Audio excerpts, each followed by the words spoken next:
listeners, readers, welcome to a Fox page recommendation where I will give you my sense of why you might want to or might not want to read this book I love. And actually, I'm going to scratch that part about not want to because frankly, I cannot think of anyone I know, not anyone, who wouldn't love this book, which is kind of weird because let me tell you, when I first saw this book, I mean, the cover is unbelievable. I am not immune to amazing cover art. In my mind, this is amazing cover art. It's so appealing. This Japanese woodcut and this really cool color scheme, as far as I'm concerned, with this kind of subtle rainbow thing that's happening and these bold letters and this bold title, Tomorrow and Tomorrow and Tomorrow. Probably should have said that. We're talking today about Gabrielle Zevin's Tomorrow and Tomorrow and Tomorrow. If you're like me and you saw this on a table at your bookstore and you picked it up and you opened it and you realized that it was about teenage gamers, you probably, or not probably, God, I don't know, but I was like, no thank you. So I put the book down, didn't think about it again. One of my kids bought a copy. It sat around for a while and I would look at it wistfully and be like, oh, I wish that I gave a shit about teenage gamers. And then I don't know what happened. I don't know. I can't remember quite why I picked it up. Probably some recommendation from one of you smart readers, actually. And I was so taken by this novel. So one of the reasons why is because Gabrielle Zevin is unbelievably smart. I got a little bit obsessed with her for a while and was doing all of this weird sleuthing and was doing all of this reading of all of her essays and all of her work because she's so smart. Not only is she smart, she's funny and she's down to earth and she's accessible. And I just could not get enough of what this woman has to say. So this book is in fact about gamers, but it's not really about gaming. I mean, it is about gaming. And actually, I think that was a very valuable part of the novel for me because as someone who, I've got a lot of gamers in my life. They're all under 25 and they're all children or my children's age. And let me tell you, I have a better understanding now of why it is they love video gaming as much as they do. So this is a book that really helped me understand the younger generation, but I actually didn't even realize that until later and frankly didn't really care that much because the rest of the book is so deeply affecting.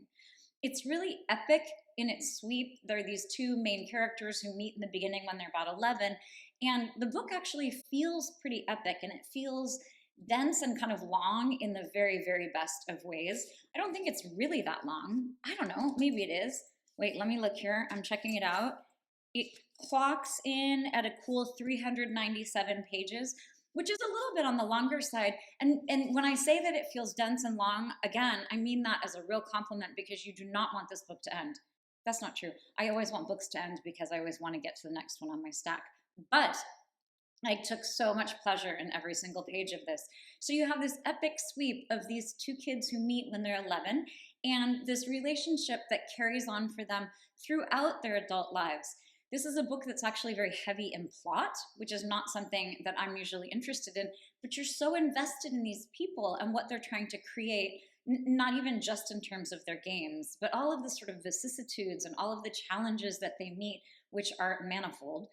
All of those things are so deeply affecting and really, frankly, she's tackling some very large issues about sexuality, about violence in this country, about relationships, about the immigrant experience, about anti-Semitism. There's so much in this book, but it's all packaged in this incredibly appealing, deeply affecting prose. So I'm going to read the two sentences as I always do. I'm not going to parse them for you because if you want them parsed and you want to dig deeper into why this book is so incredible, you'll have to tune into the Fox page and listen to the 90-minute lecture on this incredible work. But you know how much stock I put in the first sentence, so I will treat you to that. This is on page 3, and typical of Gabrielle Zevin, it's both very accessible, but it's also a little opaque because it depends on, you actually need to be reading this. You're going to have to fake it as a listener because this has to do with spelling. Before Mazer invented himself as Mazer, he was Samson Mazer. And before he was Samson Mazer, he was Samson Mazur. A change of 2 letters that transformed him from a nice, ostensibly Jewish boy to a professional builder of worlds, and for most of his youth, he was Sam, capital S, capital A, capital M, on the Hall of Fame of his grandfather's Donkey Kong machine, but mainly Sam. So again, I'm not going to dig too deep into that sentence, but I do think it's a pretty good kickoff.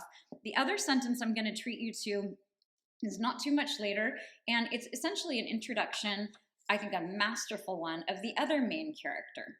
So here we are on page 13.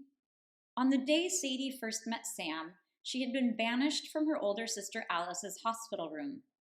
Alice was moody in the way of 13-year-olds, but she was also moody in the way of people who might be dying of cancer.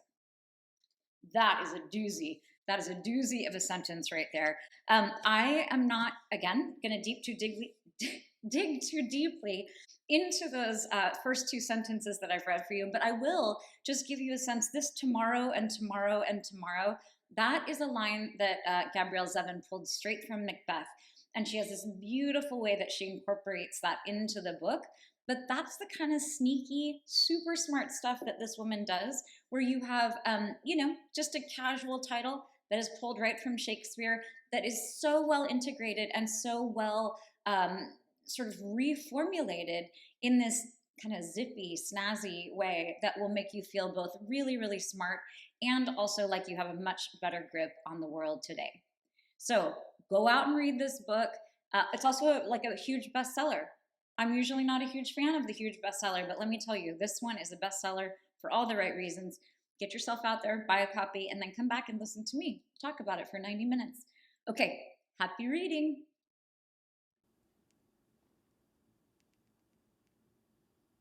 Feels pretty epic, and it feels dense and kind of long in the very, very best of ways.